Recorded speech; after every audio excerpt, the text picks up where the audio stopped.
Hello everyone, आज हम biotechnology के रिमेनिंग पोर्शन को कंप्लीट करेंगे। रिमेनिंग पोर्शन भी है, साथ में इम्पोर्टेंट भी है और साथ में बहुत ही ज़्यादा इंटरेस्टिंग भी है। इंटरेस्टिंग क्यों है ये अभी आपको थोड़े ही देर में पता चल जाएगा। तो हमारा जो आज का टॉपिक है वो है three parent baby. Three parent baby मतलब एक ऐसा बेबी जिसमें कि तीन पेरेंट्स इन्वॉल्व होते हैं। थ्री पेरेंट्स कैसे इन्वॉल्व होते हैं? एक होती है मदर, एक होते हैं फादर और एक होते हैं सरोगेट मदर। तो तीन लोग इन्वॉल्व होते हैं। पर तीन लोगों की इन्वॉल्वमेंट क्यों रिक्वायर्ड है वो अभी हम जानते हैं। इसलिए रिक्वायर्ड है क्योंकि मदर जो है किससे अटैच होता है? मदर से बेबी अटैच होता है। बेबी मतलब मदर जो भी खाती है उसके सारे न्यूट्रिशन कौन लेता है? बेबी लेता है। सारे नहीं लेता है, मतलब जितनी उसकी रिक्वायरमेंट होती है उतना न्यूट्रिशन मदर से बेबी ले लेता है। तो कैसे लेता है? क्योंकि मदर में क्या पाया जाता है? सेल पाया जाता है। सेल में क्या होता है? साइटोप्लाज्म होता है, एक लिक्विड होता है जिसमें कि सारा न्यूट्रिशन प्रेजेंट होता है। तो यही न्यूट्रिशन से जो है बेबी अपना फूड लेता रहता है। तो अगर साइटोप्लाज्म में कोई प्रॉब्लम हो जाए तो क्या होगा? बेबी को भी अल्टीमेटली प्रॉब्लम हो जाएगी। तो साइटोप्लाज्म में हमारे क्या है? माइटोकॉन्ड्रिया है। मतलब एक तरह से हम कह सकते हैं कि न्यूक्लियस है, सेल है, सेल में क्या है? न्यूक्लियस है, न्यूक्लियस में क्या है? माइटोकॉन्ड्रिया है। माइटोकॉन्ड्रिया का क्या काम होता है कि ये हमें एनर्जी प्रोवाइड करता है। कैसे? एटीपी की सिंथेसिस करके। एटीपी की सिंथेसिस करता है और एनर्जी मिलती रहती है। अगर अगर अगर इस साइटोप्लाज्म में कोई प्रॉब्लम हो जाती है तो क्या होगा? एनर्जी बेबी तक नहीं पहुंच पाएगी। तो क्या होगा? उसको हम बोल सकते हैं वो क्या है? एक फॉल्टी माइटोकॉन्ड्रियल डीएनए। ये जो फॉल्टी माइटोकॉन्ड्रियल डीएनए है, जब हम इसे इस टेक्निक के थ्रू, जो हमारी थ्री पेरेंट बेबी है, इस टेक्निक के थ्रू हम एक ऐसी चीज करते हैं जिससे क्या होता है कि बेबी में ऐसी कोई प्रॉब्लम नहीं आती है, उसके माइटोकॉन्ड्रियल डीएनए में कोई इफेक्ट नहीं आता है। वो टेक्निक होती है थ्री पेरेंट बेबी। और एक सबसे अच्छी चीज आपको बता दें कि ये जो डायबिटीज होती है ना, जिसमें क्या होता है? शुगर लेवल क्या होता है हमारी बॉडी का जो है बहुत ज्यादा इंक्रीज हो जाता है और इंसुलिन का सिक्रीशन नहीं हो पाता है। तो ये जो प्रॉब्लम है डायबिटीज की वो भी किससे आती है? मदर से ही आती है। क्यों? क्योंकि ये जो रिप्रोडक्शन की प्रोसेस होती है उसमें केवल और केवल फादर का न्यूक्लियस ही जाता है बेबी में, पर मदर का न्यूक्लियस और मदर का ही साइटोप्लाज्म किससे कनेक्टेड होता है? बेबी से कनेक्टेड होता है। तो अगर माइटोकॉन्ड्रियल डीएनए में कोई दिक्कत है तो उससे क्या होगा? डायबिटीज हो सकती है। और डायबिटीज वाली प्रॉब्लम जो होती है बच्चे में किसके थ्रू जाएगी? मदर के ही थ्रू जाती है। तो अगर किसी को डायबिटीज है तो क्यों है? क्योंकि उसकी मदर को भी डायबिटीज कभी हुई होगी। तो ये होती है माइटोकॉन्ड्रियल डीएनए में प्रॉब्लम। तो जब हम इसे ठीक करते हैं तो इसके नाम भी इसी तरीके के होंगे। जैसे थ्री पेरेंट बेबी को हम बोल सकते हैं mitochondrial gene therapy, mitochondrial replacement therapy और स्पिंडल ट्रांसफर टेक्निक भी बोल सकते हैं। ये तो हो गई बात की उसको क्या क्या बोला जाता है। अब हम समझते हैं कि ये टेक्निक में क्या होता है, इसे कैसे किया जाता है, देखते हैं।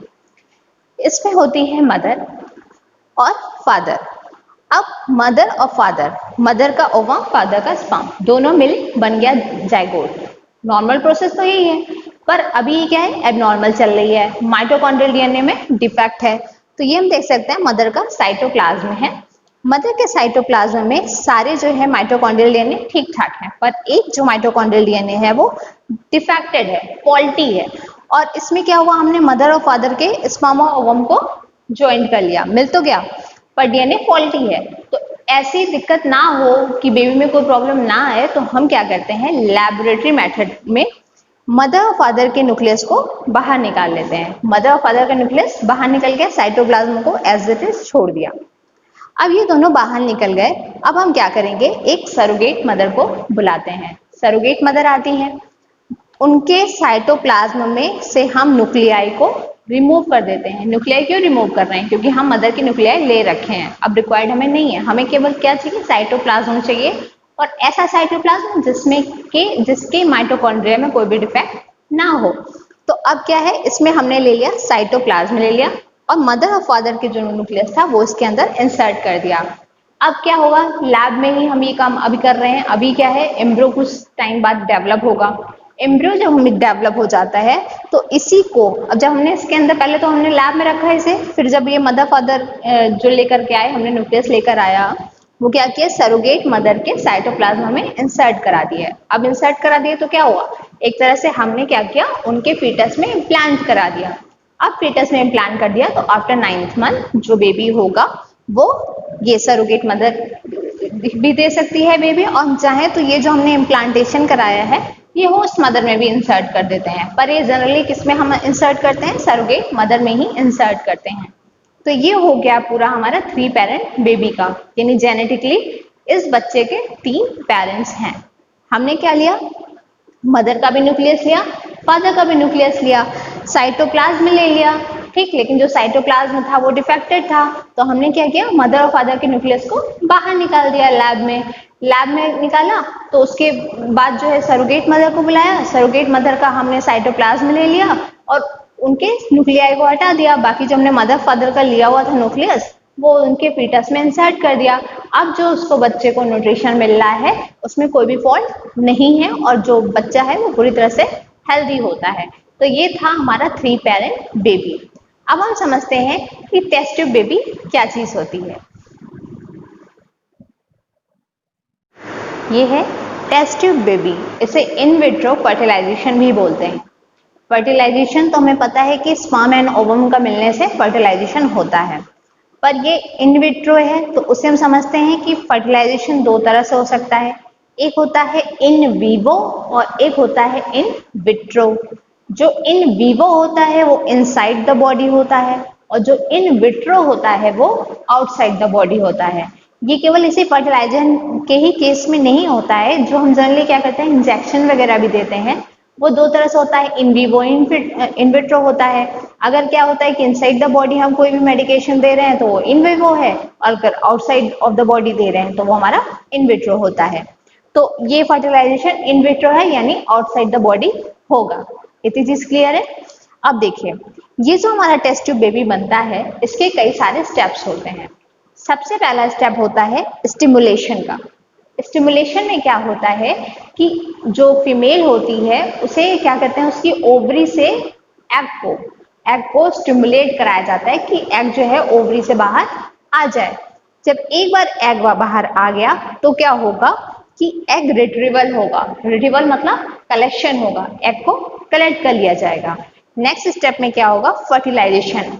हमने क्या किया, एग को कलेक्ट कर लिया और इधर हमने बाहर से क्या ले रखा था, स्पर्म ले रखा था। अब क्या है, दोनों को फर्टिलाइज कराएंगे एक टेस्ट ट्यूब में, जिसे कि हिंदी में परख नली भी बोलते हैं। तो जो टेस्ट ट्यूब होता है उसके अंदर हमने ऐसे स्पर्म को एंड इसके एग को, ओवरीज को, ओवा को इंसर्ट करा दिया। अब ओवा और स्पर्म दोनों किस में है, टेस्ट ट्यूब में है। अब क्या होगा, फर्टिलाइजेशन होगा। फर्टिलाइजेशन होगा तो फर्टिलाइज होने के बाद क्या बनता है, एम्ब्रियो बनता है। एम्ब्रियो मतलब एक तरह से जब वो बेबी होता है ना, उसको जो बनने का पहला स्टेप होता है वो होता है एम्ब्रियो। तो एम्ब्रियो जब बन गया तो उसे हम क्या करेंगे, नेक्स्ट स्टेप में इम्प्लांट करा देंगे। इम्प्लांट करा देंगे किसमें, सरोगेट मदर है मान लीजिए, या तो जो मेन मदर ही है उसमें भी हम उसके भी फीटस में जाकर के, सॉरी यूट्रस में जाकर के इंसर्ट करा सकते हैं। तो यूट्रस किसी का भी हो सकता है, पर ये सारी चीजें जो फर्टिलाइजेशन की प्रोसेस है वो कहाँ होगी, आउटसाइड ऑफ द बॉडी होगी, लैब में होगी। वही होता है हमारा टेस्ट ट्यूब बेबी। सरोगेट में हम कैसे करा सकते हैं वो हमने आपको बता ही रखा है कि साइटोप्लाज्म उसका रहेगा, मदर फादर का न्यूक्लियस रहेगा और उनकी बॉडी में जाकर के हम इंसर्ट करा देंगे। पर जो मदर फादर का न्यूक्लियस होगा वो आउटसाइड ऑफ द बॉडी ही फर्टिलाइज होगा, आउटसाइड ऑफ द बॉडी ही एम्ब्रियो बनेगा। बस हमें क्या करना होगा, इम्प्लांट करना होगा किसी के भी, चाहे मेन मदर हो चाहे सरोगेट मदर हो, उनके फीटस में। अब ये हो गया हमारा कैसे कैसे टेस्ट ट्यूब बेबी बना, कैसे इन विट्रो फर्टिलाइजेशन हुआ। पर अच्छी चीज है, बन गया, जो बेबी है वो बिल्कुल नॉर्मल बेबी ही जैसा होता है। पर ये जो पूरी प्रोसेस है उसमें थोड़ी सी कुछ कॉम्प्लिकेशंस भी होती हैं, क्योंकि अब जाहिर सी बात है जो चीजें नेचुरल होती हैं और जो चीजें हम क्या कर रहे हैं आर्टिफिशियली करा रहे हैं, तरह से आर्टिफिशियली बोलेंगे ना, तो जब करा रहे हैं तो कुछ तो कॉम्प्लिकेशन होंगे ही, उसमें थोड़े ज्यादा होंगे कॉम्प्लिकेशन, नेचुरल वाले से ज्यादा होंगे। तो इसलिए बहुत ही प्रॉपर केयर के साथ उसे करना पड़ता है। तो कॉम्प्लिकेशन क्या है उसे समझते हैं। पहला कॉम्प्लिकेशन है मल्टीपल बर्थ। मल्टीपल बर्थ में क्या है कि हम चाह रहे हैं कि एक ही टेस्ट ट्यूब बेबी चाहिए हमें, पर क्या होता है कई बार गलत प्रोसीजर अपनाने से हमने क्या किया, एम्ब्रियो ज्यादा इंसर्ट करा दिए जितने रिक्वायर्ड नहीं थे, तो क्या होता है कि मल्टीपल बर्थ भी हो सकती है। नेक्स्ट क्या है, सेक्स रेशियो डिस्टॉर्शन। जैसे होता है ना कि हम मेल फीमेल डिसाइड नहीं कर पाते कि बेबी कैसा होगा, पर अगर जो टेस्ट ट्यूब बेबी है उसमें क्या होता है, चांसेस ज्यादा होते हैं कि मेल ही होता है बच्चा, फीमेल के होने के चांसेस जो होते हैं थोड़े से कम हो जाते हैं। ठीक है, अब आता है स्प्रेड ऑफ इन्फेक्शियस डिजीज। हो सकता है कि हमने क्या किया, जो लैब में उसमें प्रॉपर कंडीशन जो चाहिए होती है, प्रॉपर टेम्परेचर जैसा चाहिए होता है, वॉशिंग जैसी चाहिए होती है, जैसा सैनिटेशन चाहिए होता है, वो सब अगर हम नहीं कर पा रहे हैं तो क्या होगा, इन्फेक्शियस स्पम हो जाएगा। और अब ये जब हम इंसर्ट कराएंगे तो हो सकता है जो फीमेल है वो भी किसी क्रॉनिक डिजीज से सफर करे, या तो उसका जो बेबी है उसे भी कोई क्रॉनिक डिजीज हो सकती है जो कि वाइटल होती है, जिससे कि डेथ भी हो सकती है। तो इसीलिए जरूरी है कि ऐसा कोई इन्फेक्शन ना हो, तो हमारी जो पूरी लैब की जो भी फैसिलिटी है उसका सैनिटेशन वगैरह सब कुछ बहुत ही अच्छा होना चाहिए। तो ये तो हो गया हमारा टेस्ट ट्यूब बेबी। अब हम समझते हैं कि ये जो बार बार आ रहा है, चाहे वो हमारा 3 पेरेंट बेबी हो चाहे हमारा टेस्ट ट्यूब बेबी हो, उसमें बार बार आ रहा है सरोगेट मदर, सरोगेट मदर। अब हम समझते हैं कि सरोगेट मदर कौन होती हैं और उनके लिए गवर्नमेंट ने क्या क्या कंडीशन दे रखी है, क्या क्या फैसिलिटीज दे रखी है, अब हम उसे समझते हैं। सरोगेट मदर क्या होती हैं? सरोगेट मदर वो होते हैं जिनका लीगल एग्रीमेंट हो, लीगल एग्रीमेंट हो, और वो वुमेन एग्री हो कैरी द प्रेगनेंसी, मतलब उसकी ही इच्छा हो, ये नहीं कि उसे फोर्स किया गया हो किसी भी चीज के लिए, वो अपनी ही स्वेच्छा से लीगल एग्रीमेंट करे, वो होती है सरोगेट मदर। और ये सारी चीजें जो वो कर रही है वो करती दूसरे इंसान के लिए है, मतलब उसकी जो प्रेगनेंसी कैरी करती है वो दूसरे के लिए करती है, पर वो अपनी इच्छा से करती है। तो जो ऐसी मदर होती हैं उन्हें बोलते हैं सरोगेट मदर। अब सरोगेट मदर के लिए यूनियन कैबिनेट ने अप्रूव किया है सरोगेसी रेगुलेशन बिल 2020 को। ये बिल लाने की जरूरत इसलिए पड़ रही है क्योंकि क्या है कि बहुत सारी औरतों का शोषण होता है, इसलिए होता है क्योंकि उन्हें जबरन सरोगेट बनाया जाता है। तो इसमें उनकी इच्छा नहीं होती है, सामने से तो वो लीगल एग्रीमेंट कर रही हैं पर असल में उन्हें कोई इस चीज के लिए फोर्स कर रहा होता है। तो ये बिल इसलिए बनाई गई थी ताकि अगर किसी सरोगेट मदर की जो भी राइट्स हैं उनका हनन होता है तो वो ना हो, इसलिए ये बिल बनाई गई है। तो यूनियन कैबिनेट ने इसे अप्रूव कर दिया है। वैसे तो बहुत बार ये आया है लेकिन इसमें हर बार कुछ ना कुछ नया ना इम्प्लीमेंट होता रहता है। तो कुछ जो नया इम्प्लीमेंट हुआ है उसके बारे में हम जानते हैं। सरोगेट रेगुलेशन बिल 2020 का एम क्या है? At banning commercial surrogacy and allowing altruistic surrogacy. क्या मतलब? कॉमर्शियल मतलब जो लोग पैसे के लिए काम करते हैं उसे बैन करना है, मतलब हमें पैसा नहीं देना है, और अलाउ करना है अल्ट्रुइस्टिक प्रेगनेंसी को। मतलब अल्ट्रुइस्टिक का मतलब होता है परोपकारी, मतलब कोई ऐसा हो जो आपके फायदे के लिए सोच रहा हो, जो बिना पैसे के सोचता हो, वो अगर करता है तो उसको अलाउ हम करते हैं। नेक्स्ट आता है विडो और डिवोर्सी। इससे पहले जो 2019 में आया था regulation bill, surrogacy regulation bill, तो उसमें था कि विडो और डिवोर्सी जो फीमेल्स होती हैं उन्हें अलाउ नहीं किया जाएगा ये सरोगेट मदर के लिए, मतलब वो सरोगेट मदर बेबी को अडॉप्ट नहीं करा सकती हैं। लेकिन अब क्या है कि ये भी सरोगेट मदर के बेबी को अडॉप्ट कर सकती हैं, मतलब सरोगेसी करवा सकती हैं, सरोगेट बेबी ले सकती हैं। अब कंडीशन क्या है एज की? फीमेल की एज 23 से 50 के बीच में होना चाहिए। अगर उसे क्या करना है कि अगर सरोगेट बेबी को लेना है, किसी से सरोगेसी करवानी है, तो उसकी एज कितनी होनी चाहिए? 23 से 50 की होनी चाहिए। वहीं मेल की एज कितनी होनी चाहिए? 26 से 55 के बीच में होनी चाहिए। नेक्स्ट, पहले क्या था कि क्लोज रिलेटिव से ही सरोगेसी करवा सकते थे, वो इसलिए कंडीशन रखी गई थी क्योंकि हमें कॉमर्शियली सरोगेसी बैन करवाना था। तो इसलिए हमने कह दिया था कि क्लोज रिलेटिव से ही करवाओ, क्योंकि क्लोज रिलेटिव से हम सरोगेसी जब कराएंगे तो वो पैसे नहीं लेंगी, तो इसलिए पहले बोल दिया था कि केवल और केवल क्लोज रिलेटिव ही सरोगेट मदर बन सकती हैं।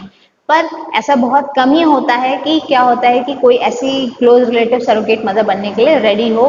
तो इसलिए अब ये वाली जो बिल आई है इसमें बोला गया है कि क्लोज रिलेटिव और हु वांट्स, मतलब जो भी चाहे वो सरोगेट मदर बन सकती है, पर वो अल्ट्रुइस्टिक ही होना चाहिए, कॉमर्शियली नहीं होना चाहिए।